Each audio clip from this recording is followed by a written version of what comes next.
Hi there, my name's Andy Tunstall, and today I'd like to talk you through a scheme called Solar Streets, which is now available to residents in Hungerford. As you can see from the slide there are three parties to this scheme. There is the Hungerford Environmental Action Team, IDDEA Renewable Energy Systems, who are the installer of the solar PV systems, and ourselves as the Green Group, who act as the marketing arm of Solar Streets. What I'd like to talk to you about is to explain what Solar Streets is in terms of what the concept is, who are IDEA, who are the creator and installer of Solar Streets, and then to talk more generally about solar panels in terms of what makes up a solar panel system and crucially the economics of solar panels, which is so important at this time of rising energy prices. And then if you decide you're interested in the scheme, what you can do to get your home assessed. So there are four things that make up the Solar Streets scheme. First of all is an attractive price point for a system. And as an example price here, it's a price of £5,050 for a 10 black panel system. But note that the system price does not attract VAT anymore. But for sake of comparison, we have left the VAT in the system price, but we'll come back to the detail of that in a moment.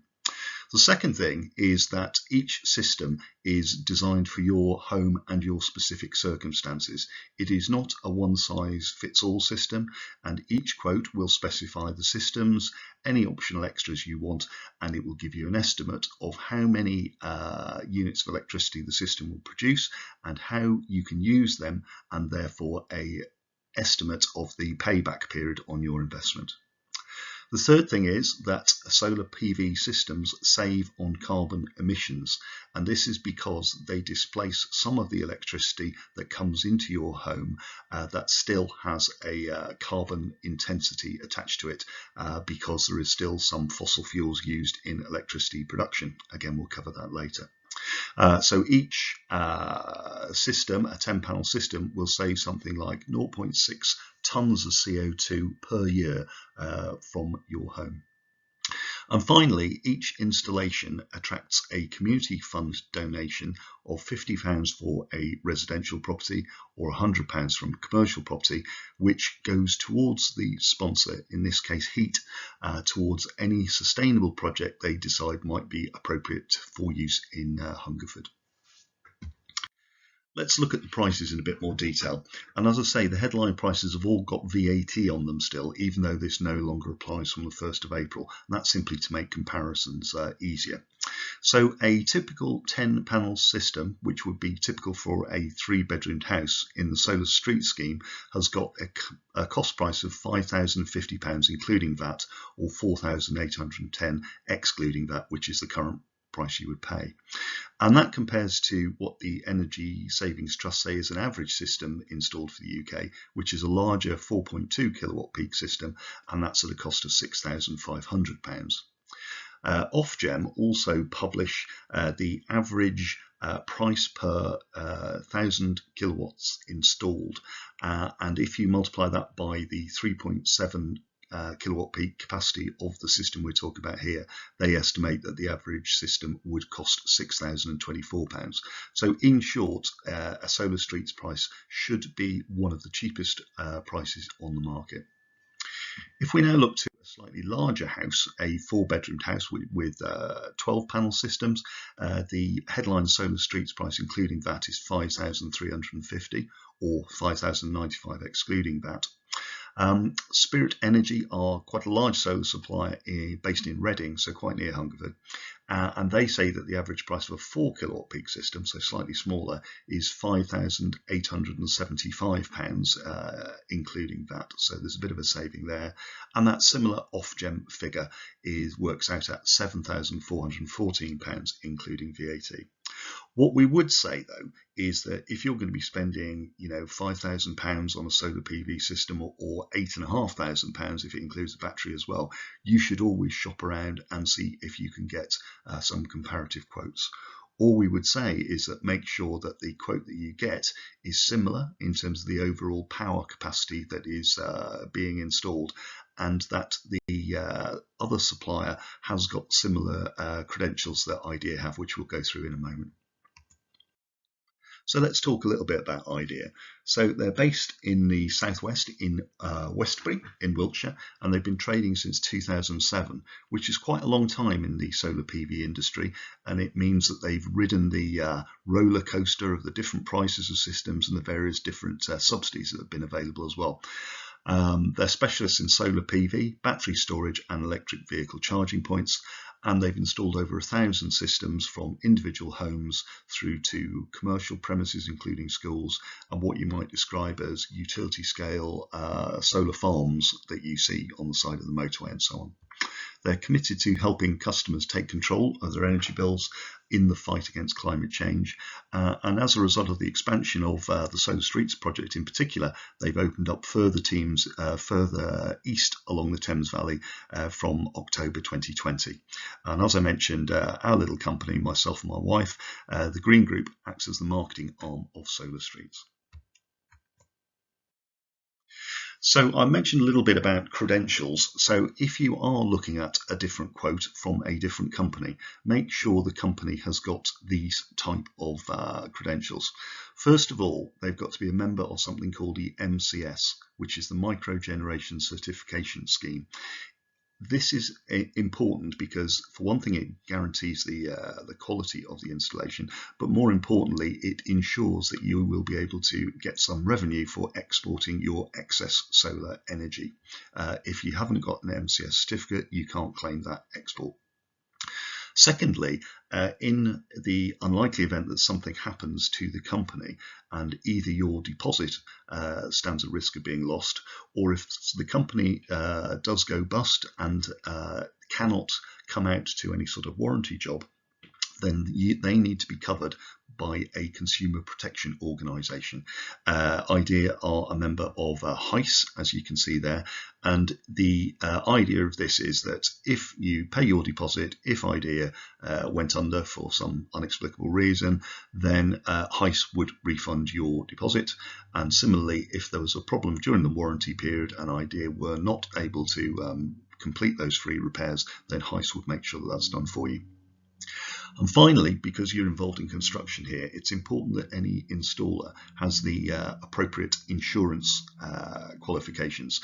IDEA are a member of NAPIT, which makes sure that they do have all of the right insurances and processes to ensure compliance. So just make sure any other alternative quote you get is from a company with those similar credentials. So how do we get a competitive price? So what we do is we focus on one town or an area at a time, and we hope to get a minimum of 10 installations from that town. So that's down to our skill and a view of the number of installations we're likely to achieve within that town. We do not wait until we've got 10 orders before that discounted price is unlocked, however. We just have confidence that we will be able to do that, and in most of cases we have already achieved 10 installations in that town. And we work with either the local council and or the local environmental action group, such as HEAT in this case, to raise awareness of the scheme and get a large number of people interested in the concept. But then the real savings become on the bulk ordering of equipment to utilise economies of scale in marketing, in surveying, but most importantly, buying the panels and the inverters and all of the rest of the equipment that is needed to affect the installation, and indeed the scaffolding, because, for example, the scaffolding is likely to move from one house in the town to another house in the same town, thus saving the time to taking scaffolding back to base and out again. So that's how we can produce a competitive price. So Solar Streets so far started now over 3 years ago in Frome, which you might have heard of, just over the border into Somerset, and it then spread to Wells, and then there was a small launch via the West Berkshire Climate Action Network group, which covered Newbury and Thatcham and indeed Hungerford as well.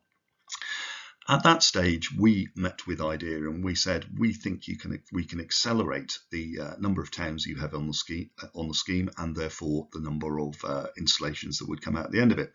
And we joined them, as you can see on the list there, at number 4, Henley upon Thames. And then we are now up to number 24, and you can see that most of the towns that we're working with are grouped around the Thames Valley, just around the M25 and down into the West Country as well. So during that period, and this is of course despite a particularly difficult time in 2020 when there was a lot of restrictions on what could be done via COVID, we've generated over 1,300 inquiries. We've completed over 900 surveys and quotations, and it's interesting there, the drop off between the two is for properties that are not suitable for solar panels, usually because the roof isn't big enough or it isn't the right shape to take the minimum number of panels. We've installed over 300 systems already, but there are also another 300 in the sales pipeline. So these are people who are waiting for their installation to be installed, which has been slightly problematic in 2022, as I'll explain later. And therefore, we've saved over 270 tonnes of carbon dioxide per year from all of those installations. This is what some of the systems look like. The ones at the top there, you can see were more square shaped and also had various bits of silver framing on, whereas the ones down the bottom are the ones we're installing at the moment. These are what are described as black frameless panels and are less obtrusive. And this is useful particularly if you're in a conservation area where the council asks particularly for you to minimise the visual impact of the panels that are going on. What you can't see from there is that the panels at the top were at 275 watt peak capacity, whereas the ones that we're installing now at the bottom are 370 watt peak.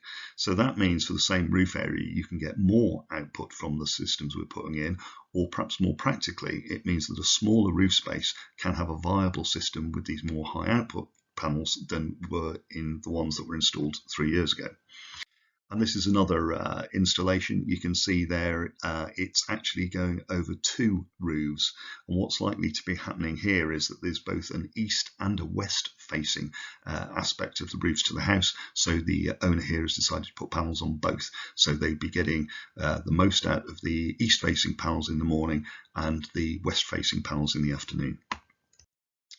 I mentioned about the community fund benefits. The first time we did in Frome resulted in 70 installations, so really good number, and that was based on 7,000 owner occupiers in the town, so that gives a 1% install rate, and that's a figure we'll come back to later.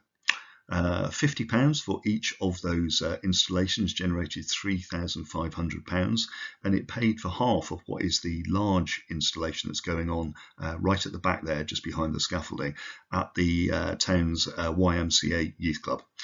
They got grants for the rest of the installation as well, and what that means is they are both saving carbon and saving money, so they can reinvest those savings from their electricity bill into providing more services to the youth of the town. Let's now start talking about what solar PV systems involve. So solar PV stands for photovoltaic, and basically these panels turn the sunlight into direct current, which can then flow through an inverter which converts the DC current into AC electricity, which can be used in the home or exported to the grid. The eagle-eyed amongst you will see that the compass on the left-hand side has got S for south in red, and it is true to say that the optimum output from a solar system is via a south-facing roof. But that's not to say that you won't get some output going from east through south to west. So if it's a southeast roof or a southwest roof, you will get output from the system, just not optimal output. The only, if your only viable roof in terms of side faces north, we would not recommend you put solar panels up because that wouldn't give a very good output level.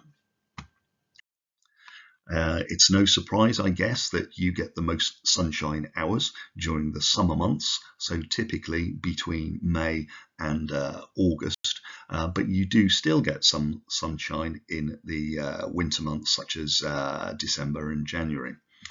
If we translate those sunshine hours into the output of a system, they're represented by the blue bars on this diagram here.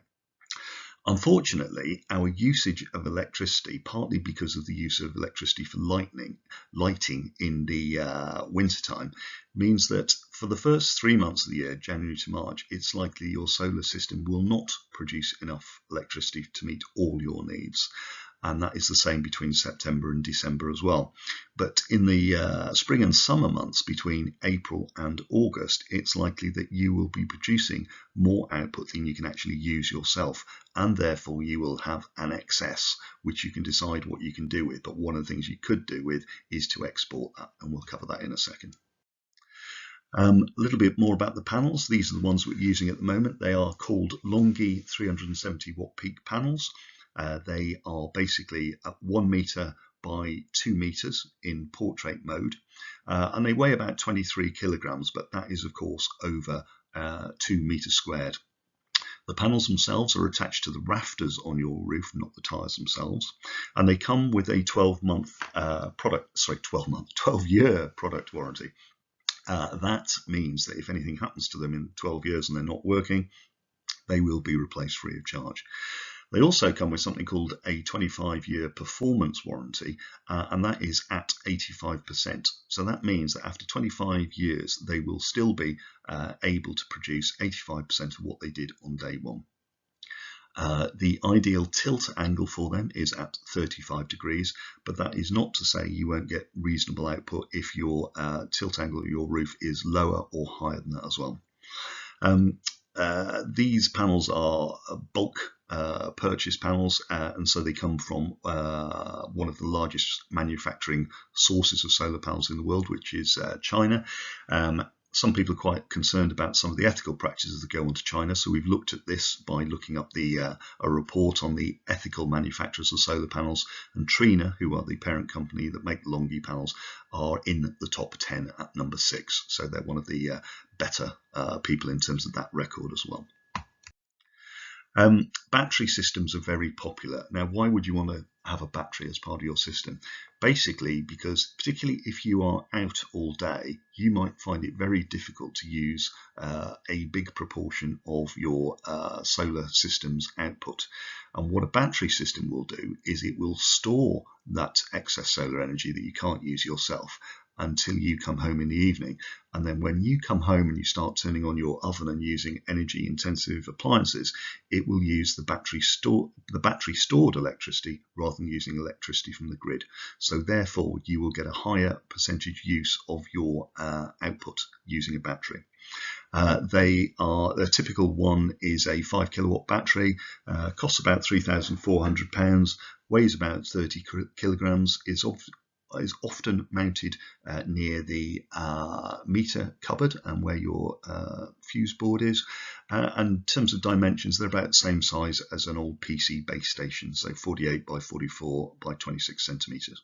But they come with a 10-year warranty. So when you're thinking about a solar panel system that's going to last for 25 years, you will have to replace your batteries probably at least once during that period, simply because if you think about a 10-year-old laptop, the batteries don't tend to be much cop after about 10 years. One of the things you can do with your excess electricity that you have, particularly in the summer months, if you have a hot water system with an electric immersion element into it, is to divert the excess electricity that you're not using within the house to heat your hot water in the summer. And what this does is it saves both the cost and the CO2 of your primary energy source that you would normally use to heat your water. So perhaps that's gas or heating oil. So it's another way of using the solar energy to reduce money and CO2 as well. But it costs about £330. But you do have to make sure you've got a hot water tank with an immersion element in it. It doesn't work with any other system. We're often asked, can you install panels on flat roofs? The answer is yes, but you have to create some degree of tilt, as you can see in that picture there. So what you've got to think about is the roof suitable for the weight of the panels and the framing to be put on top of it as well. It will cost a little bit more because of that additional framing, but yes, it is possible to put on flat roofs. A normal solar system is described as a non-optimized system. And what that means is that if one of the panels was shaded by either a tree or a building, it will affect all of the output of all of the panels in that system. So in our little example there, a 10% shading on one of the panels will degrade the whole system by that 10%. Now, a way around that is to have an optimized system, which has a little device that links between all of the panels, and it has a different inverter as well. It does involve extra cost to the system, probably about an extra £1,000, but what it does mean is that you will only use output on that single panel that's affected. So this is very useful, for example, if you've got a reasonably small roof space and you have got an obstruction which would eat into that roof space. That is a good way around that. Planning permission is a very interesting one with solar panels. In most cases, planning permission is not required, with two exceptions. First of all, if you are in a conservation area, you cannot put solar panels on the side of your house facing a road, but we wouldn't recommend you put them on the side of roads anyway. And if you are putting solar panels on your roof facing the road, then you've got to get permission for it. However, many areas that we have installed in have allowed installations in a conservation area on your roof, so you just have to ask, I'm afraid. That's all we can say from there. If you live in a listed property, it is far more difficult. You do have to ask for permission, and in some cases it will be given. And quite famously recently, Kensington and Chelsea have just announced that they will let anybody put panels on any property in their area. But normally, if it's a Grade 2 listed property, you definitely have to ask for planning permission, and it is not necessarily guaranteed. So what you're trying to do with a solar system is you're trying to use the free electricity that you are getting from your system after your investment to do everything in your house. So ideally heating your water, but particularly using energy intensive appliances sequentially. So you might put on your dishwasher, then your washing machine, and then maybe a tumble dryer as well during the day when you are producing from your solar system. You can do things like monitor your consumption via a smart meter. You can do things like use a slow cooker and charge your battery operated appliances during the day. And as we've mentioned, you can invest in a battery solar system. And what you're trying to do is replace that grid supplied electricity at a cost of, let's say, 24p per kilowatt hour. And that's only based on what we're currently paying for our electricity, which is now at a slightly different rate to what it was before, and we'll come to that in a moment. I mentioned that you can export your excess solar output, and that is via something called a smart export guarantee. Now, that is available from all large electricity suppliers, and it does not have to be the same electricity supply you buy your electricity off that is grid supplied. The government specifies that the rate at which these companies could offer has to be greater than zero, and it's been highly variable what companies have charged. It has been typically up to about 5.5 pence per kilowatt hour, but I noticed that Octopus Energy have now increased that to 7.5 kilowatt hour. So when you're looking at your overall system, you need to check the supply price from the supplier who is going to supply the electricity into your home, and also what you can get for your export via the smart export guarantee. So what's been going on with electricity prices? Well, we used to show this graph going back to about 2010, and it was very boring because it was very flat. The way wholesale electricity is priced is in something called megawatts per hour, but a 50 megawatt price is equivalent to 5p per kilowatt hour. And you see that that was quite flat until it started to rise during 2021.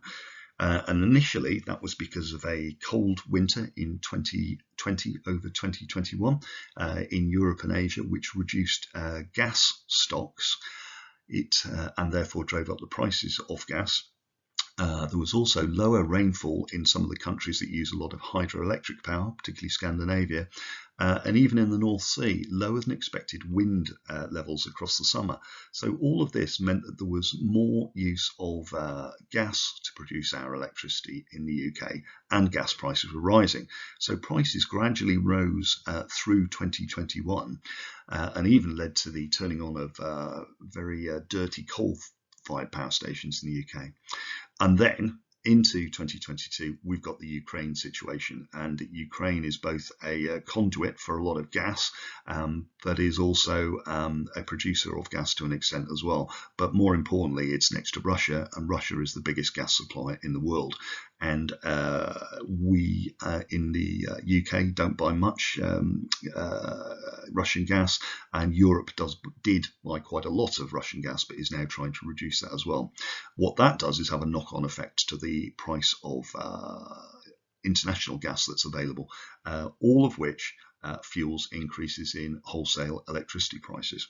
So how do they flow through to customer bills?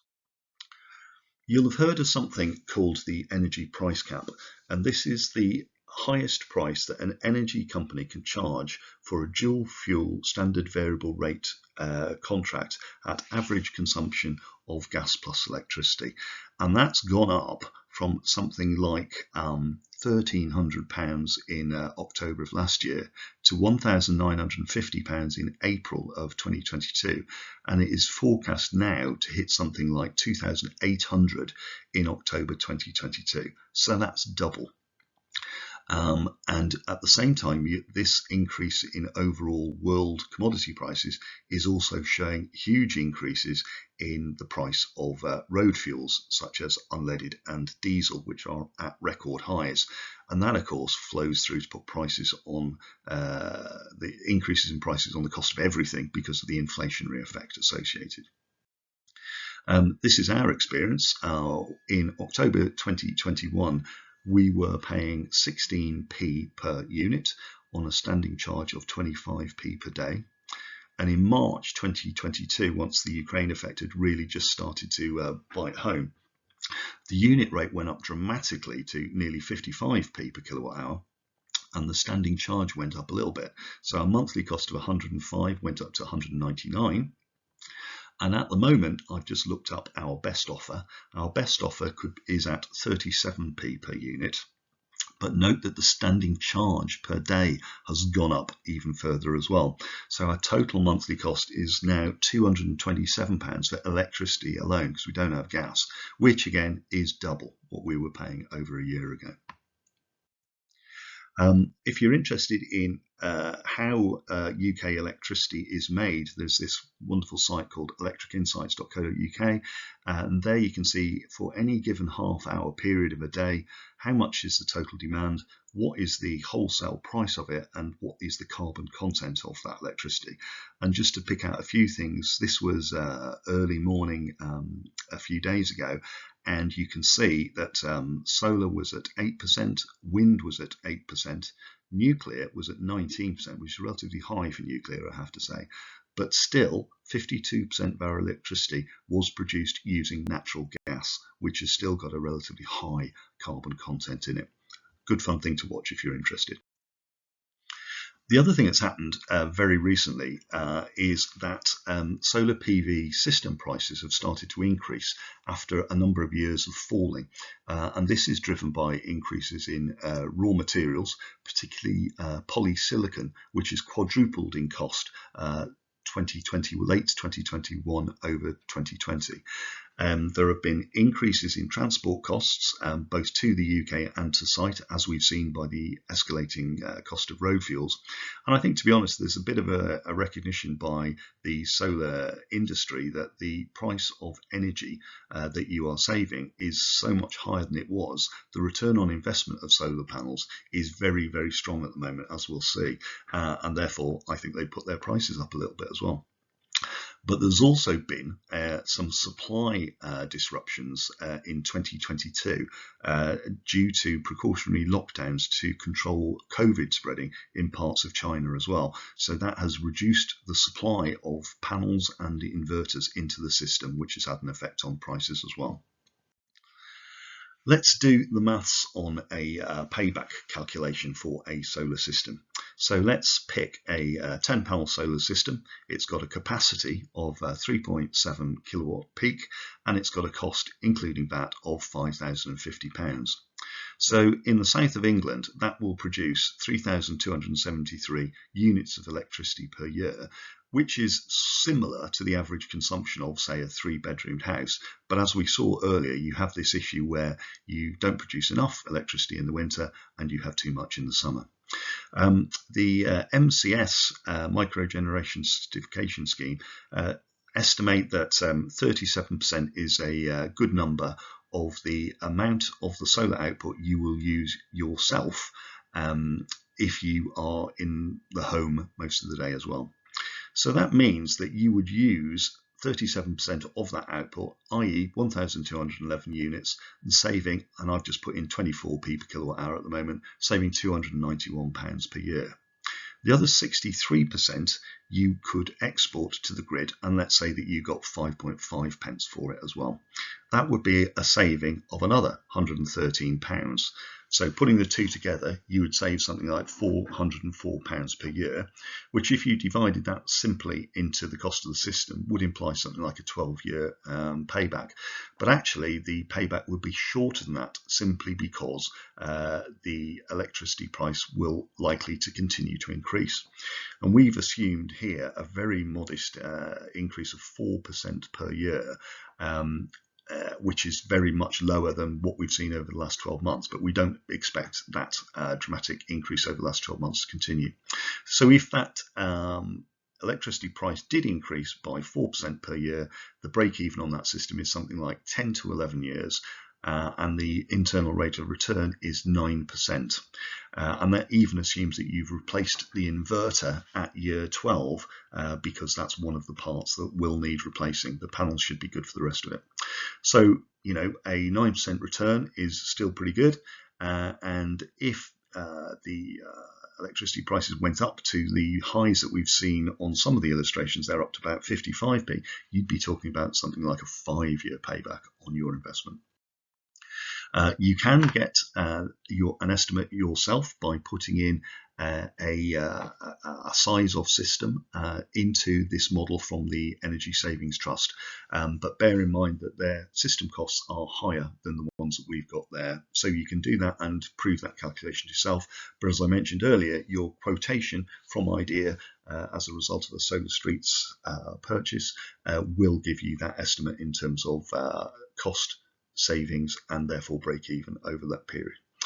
One thing to bear in mind is that at the end of January 2021, there were only 1.1 million residential solar PV installations in the UK, and that's on the back of 20 million owner-occupied homes, so about a 6% penetration. So there's still a huge opportunity for more people to put solar panels on their roofs.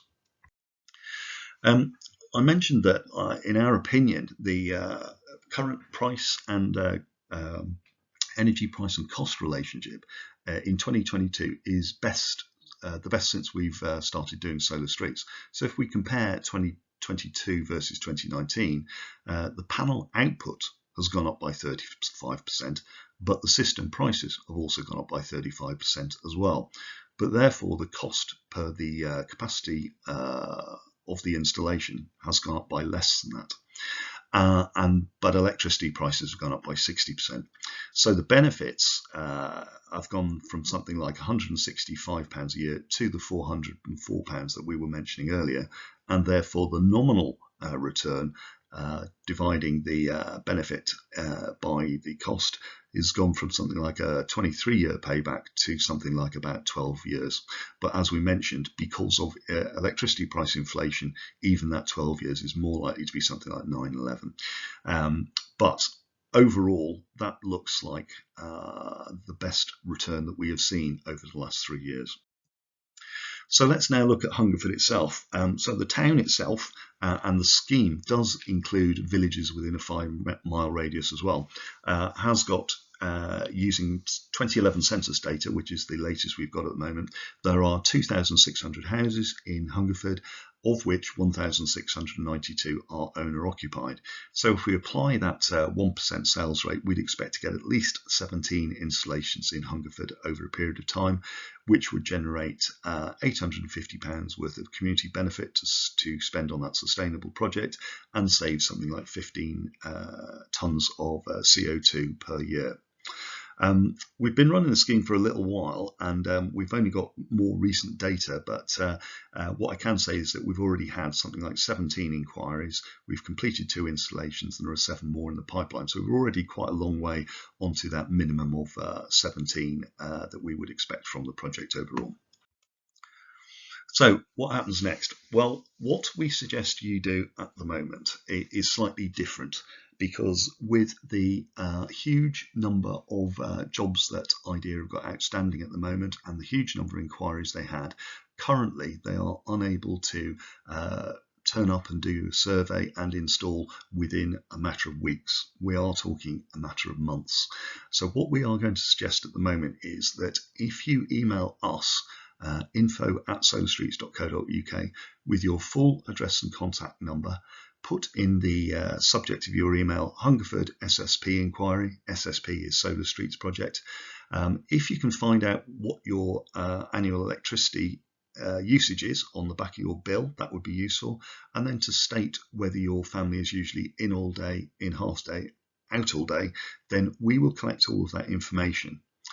And then when IDEA tell us they have the capacity to rapidly respond to your inquiry with a quotation that they can honour, then we will release your information to them. They will then do a survey that will highlight any impossible installations, and that's usually about 20%, as we've seen before. They'll look at Google Earth and sometimes ask you for some customer photos, and then they will visit to do a technical survey. And then they will give you an up-to-date quotation at that time. Now, that quotation may be different depending on what's going on international markets and with component supply at the moment. But once you have got that quotation, then they will honour that quotation. And then all you have to do is take the 25% and the deposit will be, and the installation will be booked. Now, this is not going to happen until at least September at the moment due to the huge backlog that they've got. It's over 200 schemes that they've already got accepted quotations for, and they are at some stage in the process of sourcing the materials for and installing. This is an issue that is affecting the whole of the solar industry, so most other installers will have the same problem as well.